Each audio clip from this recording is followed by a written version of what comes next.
online study of Indian Penal Code. Section 497 of the Indian Penal Code defines adultery and prescribes punishment. But in the meantime, this was made punishable in the year 1860. That is as an offence against marriage. But in Joseph Sain case, this section was declared as ultra vires to the Constitution of India. So no longer it is in Indian Penal Code. Why it was declared as unconstitutional? Not only this, section 198(2) of the CRPC, which provides for adultery, for taking cognizance only the husband of the woman with whom a man commits adultery if, unless he files case or any other person who is in the custody of the woman files a case on his behalf, no court will take cognizance of the offence. This was also declared unconstitutional. Because this section 497 that violated the Article 14, 15(1), Article 21 of the Constitution of India. This Joseph Sain case, this law was settled by the Honorable Supreme Court.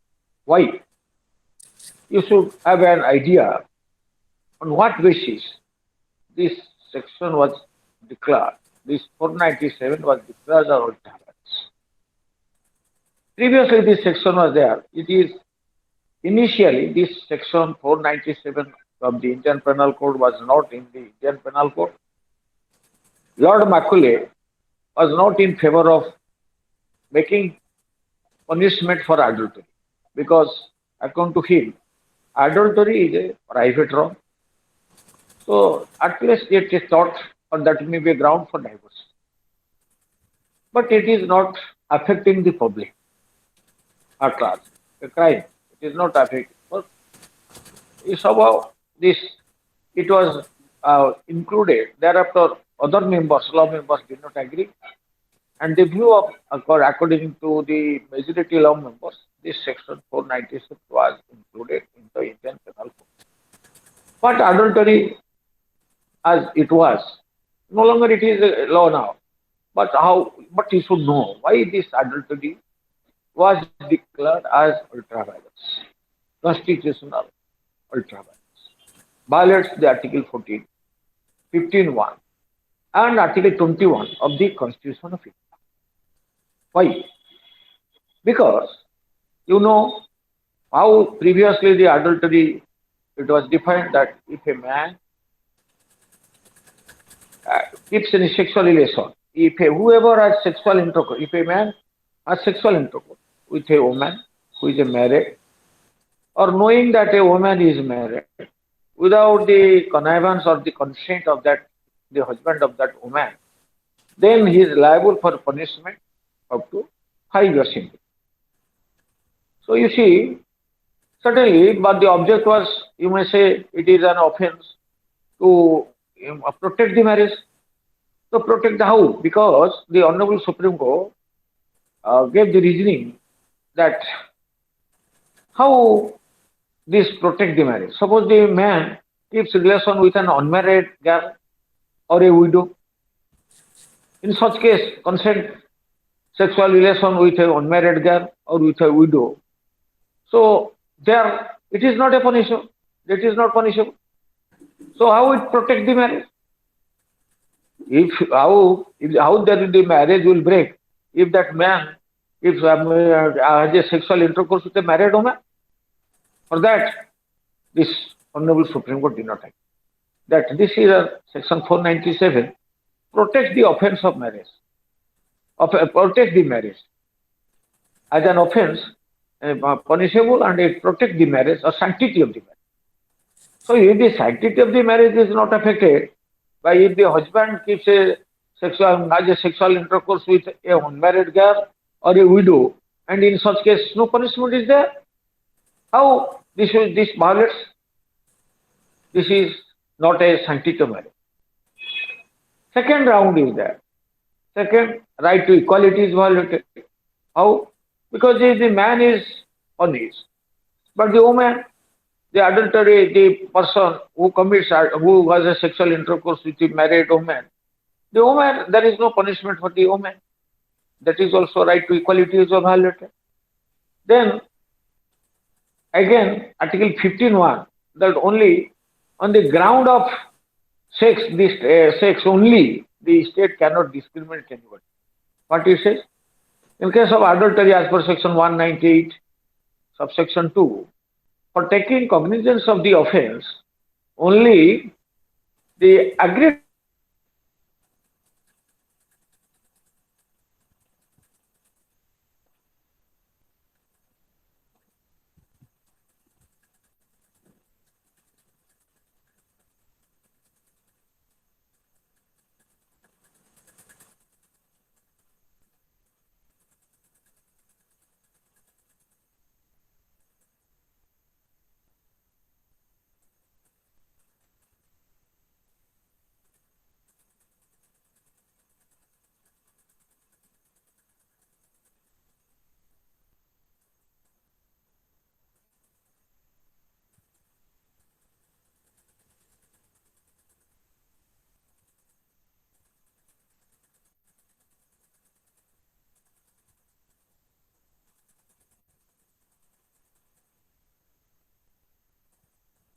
so it violates the Article 15, one of the Constitution of India, because only on the ground of sex you are discriminating.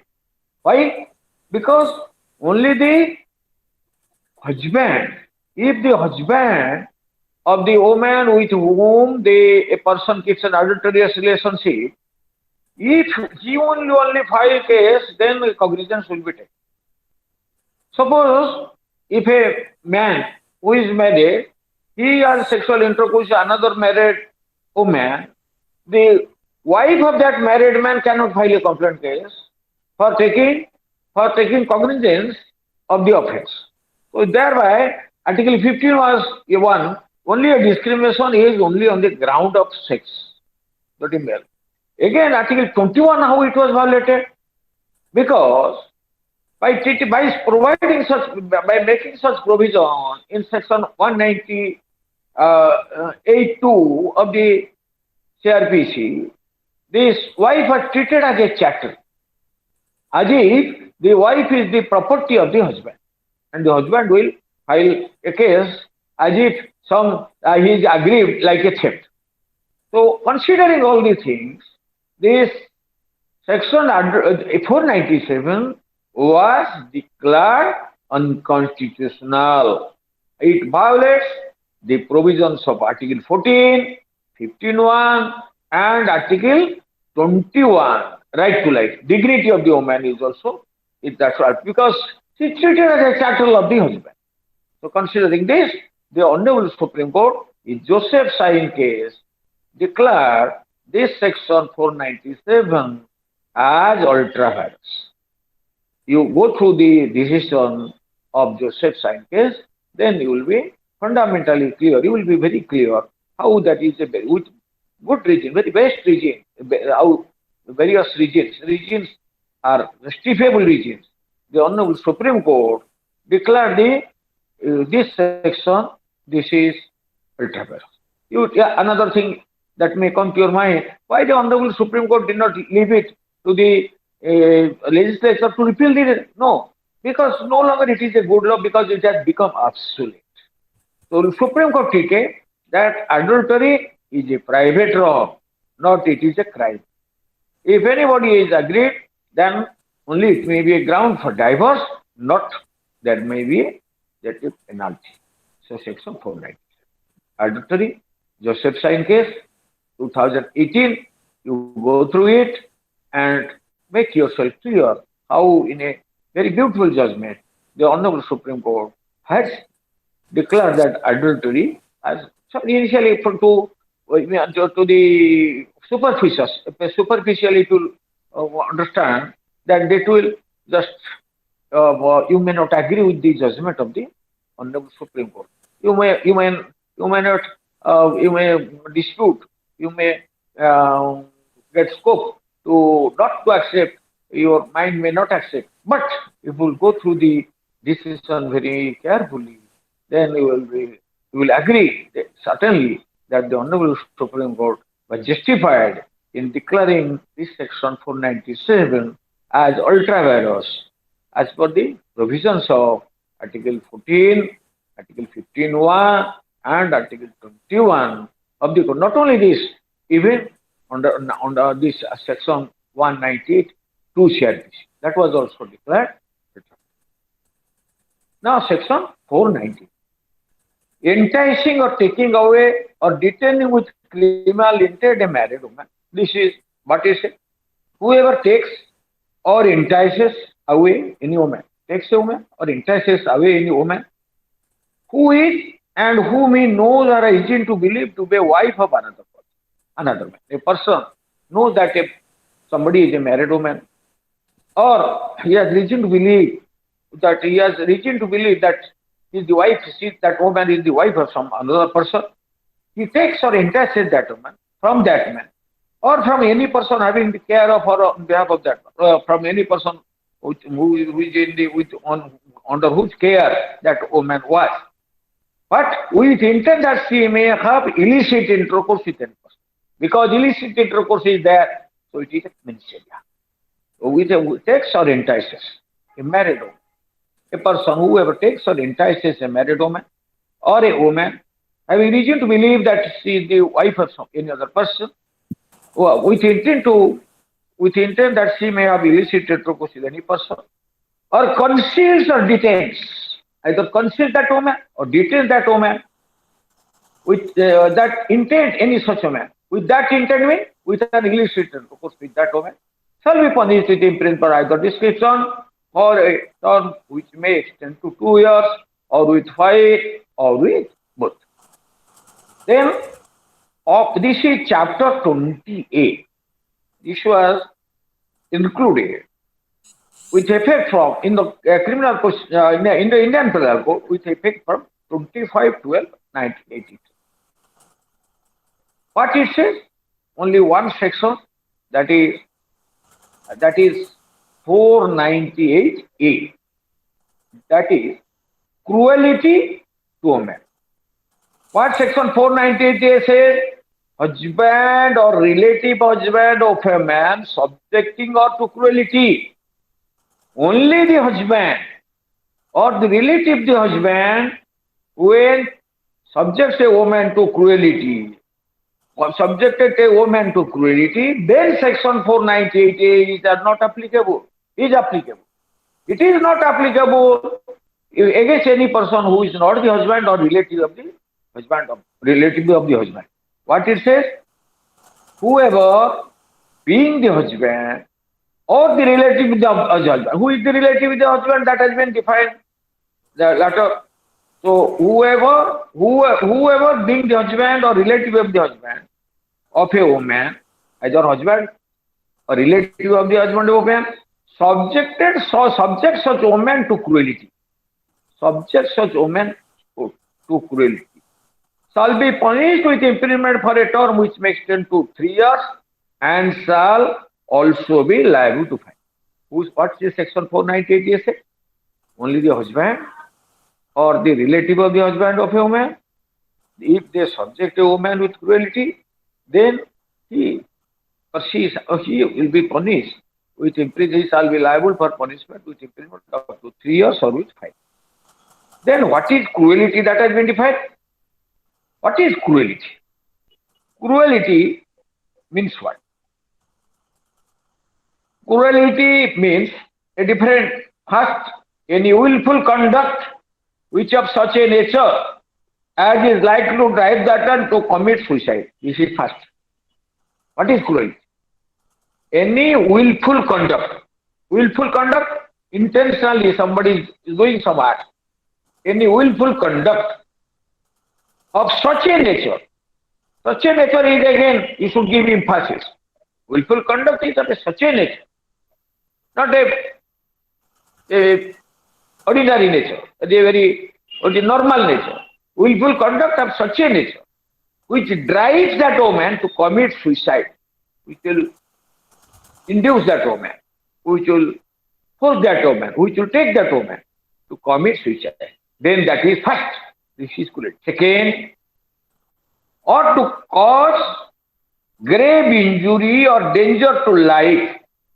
Second, or to cause grave injury.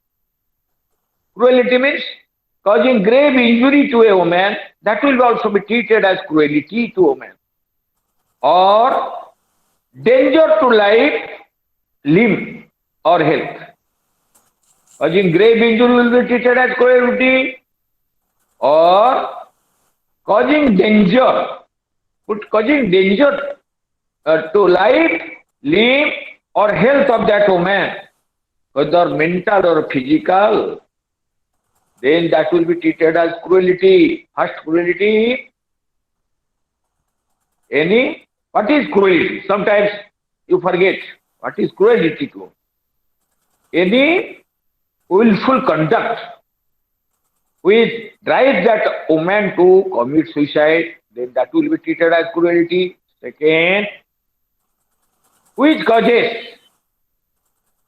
or grave injury, or when grave injury caused to a woman, that will be treated as cruelty.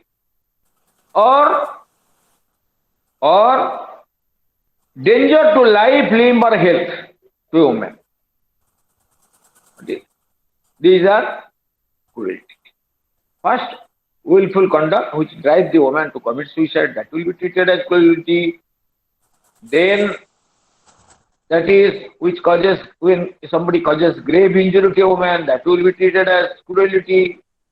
When somebody causes danger to life, limb, or health of a woman, that will also be treated as cruelty. Three categories. 1, 2, 3. Then B says, harassment of the woman, when such harassment is with a view to coercing her or any person related to her to meet any unlawful demand for any property.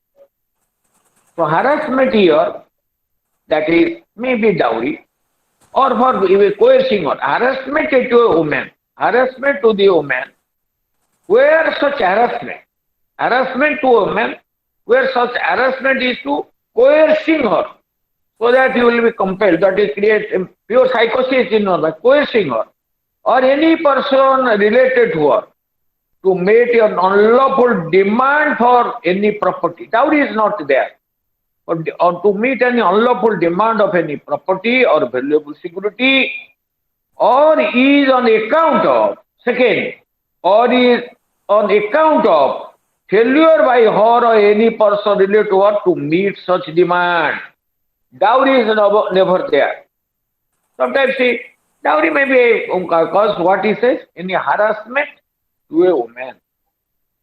Where such harassment is to coerce that woman or any of his relative or any person related to any of her relative or any person related to that man to meet any demand of any property or valuable security, or any harassment to a woman is on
ଖାଲି ଆମ ଯୋଉ ପୁଅ ନାଁଟା ପା କଣ ସାଇ ଅଚ୍ୟୁତ ପା?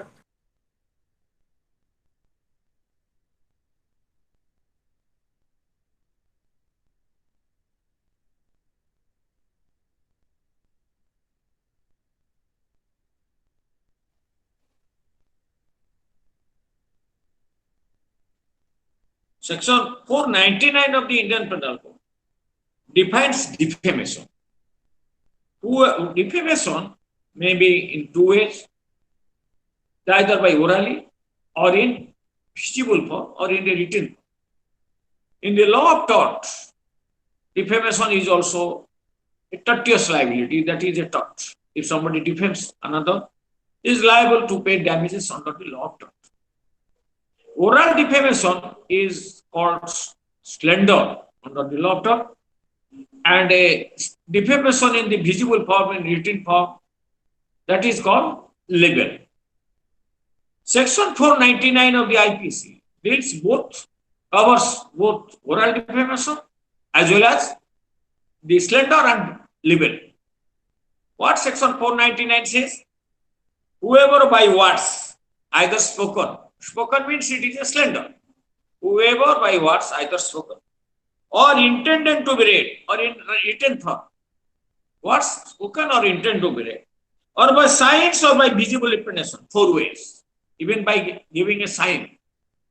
Whoever by spoken words or by words intended to be read or by visible representation or by sign makes or publishes an imputation. Then there will second requirement is imputation.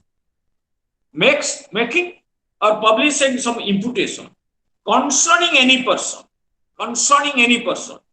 to harm or knowing or having reason to believe that such imputation will harm. Concerning any person to harm or knowingly or having reason to believe. He knows or has reason to believe that such imputation will harm the reputation of such person. His reputation of such person is said, except in the cases hereinafter accepted, to defame that person. So it is very easy to understand the definition of defamation, but sometimes it is difficult to remember the exceptions. What Section 419 is saying? Whoever by words, either spoken words, that is in a slander, or written words, that is words intended to be read, or sign or visible representation, makes or publishes any imputation concerning any person which will harm that person, which will intending to harm, or knowing or reason to believe that such imputation will harm. What harm? The reputation of such person. Only the harming the reputation of such person is said, except in the cases hereinafter accepted. There are how many exceptions? There are 4 exceptions. Except the exceptions. Except here in the exception, here am the accepted, is said to defame that person. When you get a question, what is defamation? Defamation is defined in Section 499 of the Indian Penal Code. What it provides? Whoever by spoken words either spoken or words which is intended to be read, or by sign or visible representation, makes or publishes any imputation concerning any person intending to harm the reputation of such person, or knowing that such reason to believe that such imputation will harm the reputation of said person, is said to defame him, except the exception. What are the exceptions? You will find that as 6th, 7th, 8th, 10th exceptions. There are 10 exceptions. 10 exceptions are there. Explanation 1, 2, 3, 4. These are the explanations. What explanation 1? It may amount to defamation to impute anything to a deceased person. Even an imputation is obliged in concerning a deceased person. If the imputation would harm the reputation of that person, if living. If an imputation is caused, it may amount to defamation. To impute anything, can there be a defamation if somebody publishes an imputation or publishes an imputation concerning a deceased person? Yes, because the explanation 1 provides it may amount to defamation to impute anything to a deceased person. Even imputation which is published in respect of a deceased person will be treated as defamation if such imputation would have harmed the reputation of deceased person had he lived and is intended to be hurtful to the feeling of his had he lived, and that has been intended to hurtful to the feeling of his family, because that reputation will not harm the reputation of the person because that person is not alive, but that is intended to be hurtful to the feeling of his family or other near relatives. Any imputation in respect of a deceased person will be treated as defamation if that imputation would have harmed the reputation of that deceased person had he lived, and such imputation had been published or made with an intention to hurt the feeling of his family or other near relatives. Second explanation, it may amount to defamation to make an imputation concerning a company or an association or collection of persons as such. So there may be defamation, it may amount to a defamation when imputation causes the harm, or if a person knows that such imputation is likely to harm the reputation of a company, association, or collection of persons, that is a group of persons. Third, an imputation in the form an alternative or expressed ironically. Directly imputation, that imputation is directly in those words, imputation not published in direct words, but in ironical words, but in alternative words, may amount to defamation. Explanation 4, no imputations is said to harm a person's reputation unless that imputation directly or indirectly in the estimation of others lower the moral or intellectual character of that person. No imputation will harm the reputation of a person unless that imputation lowers what? Lowers the moral or intellectual character of that person in the estimation of others, or lower the character of that person in respect of his caste, lowers the character of that person in respect of his caste or of his calling, or lowers the credit of the person, or causes you to be believe that the body of that person is in loathsome state or in a state generally considered as disgraceful. So you should understand these 4 explanations very carefully. Any imputation made concerning a deceased person may be treated as defamation when that imputation would have harmed the reputation of deceased person ideally, and that was published or made with intention to be hurtful to the feelings of his family members or his relatives. Then that will be defamation. Second explanation, such defamation may be imputation concerning a company, then or a body of association or a collection of persons. An imputation may be made direct words or in alternative words, alternative form, or expressed ironically, that may also be defamation. Explanation 4 is sometimes very understand. No imputation is said to harm a person's reputation unless that imputation directly lowers the reputation of a person, either morally or intellectual character of that person, the estimation of others, or if such imputation lowers the character of that person in respect of his caste or of his colleagues. Colleagues means what? His position in society, or lowers the credit of that person. His credit is his believability, the confidential, the that is what is lower the credit of that person. People will not take that person into confidence. Lower the credit of that person, or causes you to believe that the body of that person is in a loathsome state. That is very, suppose somebody says if a person is a leprosy, some person, loathsome state, or in a state generally considered as disgraceful. Illustration will say, A says, Z is an honest man. He never stole B's watch, intending to cause it to believe that Z did steal B's watch. This is defamation unless it falls within one of the exceptions. Unless it falls within one of the exceptions as provided from exception 1 to 10, then that will be treated. It is ironically, it is no direct, because satirically it says, A says Z is an honest man. He never stole B's watch. What is that? Intended is called to believe that Z did steal B's watch. Intended that by making such, publishing such imputation, by making such imputation, other will believe that Z stole B's watch. This is a defamation unless it falls within any of the exceptions as provided from first exception to 10th exception. B. A is asked who stole B's watch. A is asked who stole B's watch. Here, suppose somebody asks A who stole B's watch. A points to Z, intending to court to be believed that Z stole B's watch. Simply pointed his finger.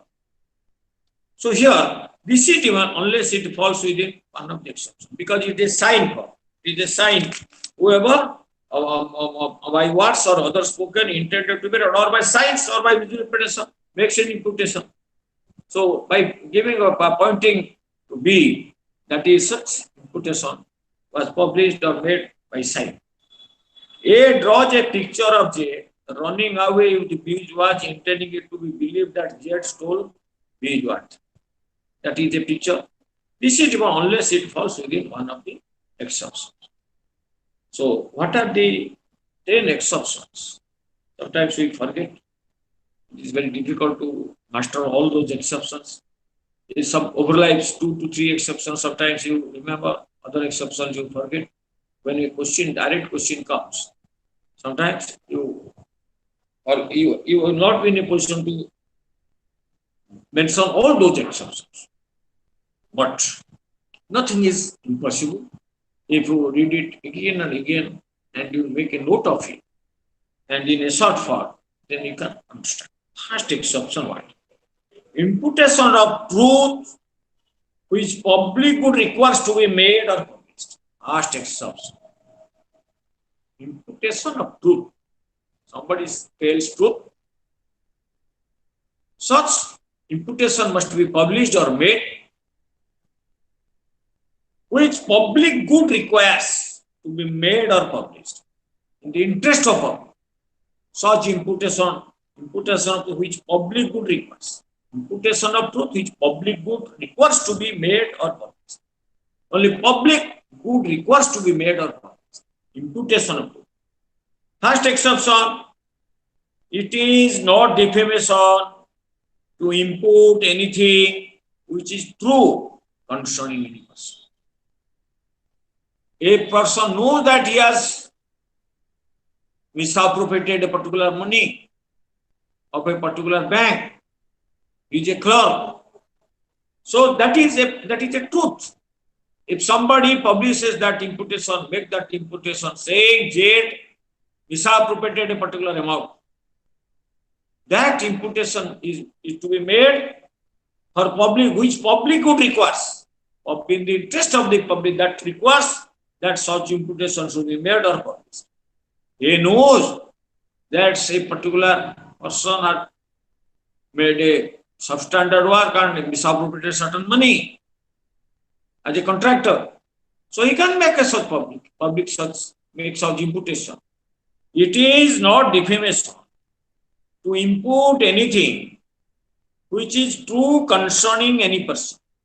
First, it is not defamation when somebody makes or publishes an imputation concerning a person which is true, if it be for public good, which is true and it is required for public good, that the imputation should be made or published. And the public good requires that such imputation should be made or published. Whether or not it is for the public good is a question of fact. So, whether such imputation was published for the public good or not, that is a question of fact to be decided by the first exception, imputation of truth. Simply truth for public good, which public good requires. Imputation of truth which public good requires to be made or published. It is not defamation to impute anything which is true. So it is not defamation when an imputation is published which is true, if it be for the public good, that the imputation should be made or for the public good, such imputation should be made or published. Whether that imputation, that is to be, such imputation is to be published or made or public good or not, that is the question of fact to be decided by the court. Second, public conduct of public servant. Second is public conduct of a public servant. Suppose a public servant is doing something while discharging his official duty and is a public conduct. What he says, it is not defamation to express in good faith any opinion, whatever. It is not defamation to express. It is not defamation to express in good faith any opinion, whatever, respecting conduct of a public servant in the discharge of his public function. So, if a person makes or publishes an imputation which lowers the reputation of either moral, character, etc., reputation of a public servant, and that is made, whatever respecting the conduct of public servant in discharge of public function, if it is made defamation, then good faith and opinion has been published, or respecting his character, so far his character appears in the conduct and not only in his conduct. In his conduct that character is there. So in such case, that will not be defamation. First, it is not defamation to express in good faith, if any good faith, any opinion is expressed on the conduct of a public servant in the discharge of public function, or respecting his character so far as his character appears in the conduct. That means in the conduct in the discharge of his public function and of no others. So that will not be treated as defamation. Third, conduct of any person touching any public question. So public. It is not defamation to express in good faith any opinion. It is not defamation to express in good faith any opinion, whatever respecting the conduct of any person touching any public question and respecting his character so far as his character appears in the conduct and no other. Let us conclude these 3 exceptions. You see, 10 exceptions we should go very slowly so that you can understand. Thank you all. In the next class, we will discuss the other extensions.